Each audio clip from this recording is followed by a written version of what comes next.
चुराने आएंगे आज गोकुल का चोर। Presented by Chandan Aryan Movies. जगते रहना रहना रहना रहना रहना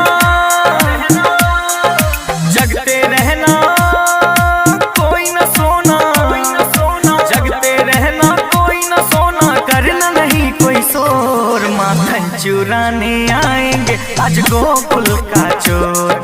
माखन चुराने आएंगे आज गोकुल का चोर।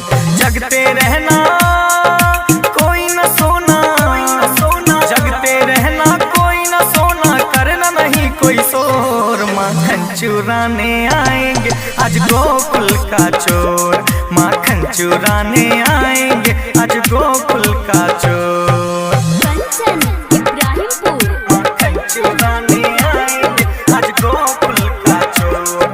माखन चुराने आएंगे आज गोकुल का चोर। माखन चुराने आएंगे आज गोकुल का चोर। हाँ वही लल्ला है जो मुरली बजाता है। गोकुल के जंगल में गैया चराता है। गोकुल के जंगल में गैया चराता है। वही लल्ला है जो मुरली बजाता है। गोकुल के जंगल में गैया चराता है। झांकते रहना ओ सखी बहना झांकते रहना ओ सखी बहना जब तक हो ना भोर। माखन चुराने आएंगे आज गोकुल का चोर। माखन चुराने आएंगे आज गोकुल का चोर। कंचन इब्राहिमपुर।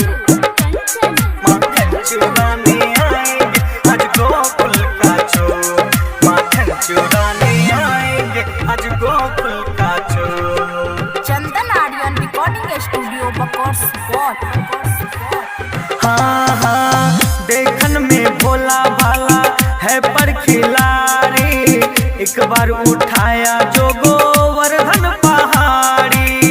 एक बार उठाया जो गोवर्धन पहाड़ी। देखन में भोला भाला है पर खिलाड़ी। एक बार उठाया जो गोवर्धन पहाड़ी। बड़े बड़े कारनामे करते बड़े बड़े कारनामे करते माथे जिसके मोर। माखन चुराने आएंगे आज गोकुल का चोर। माखन चुराने आएंगे आज गोकुल का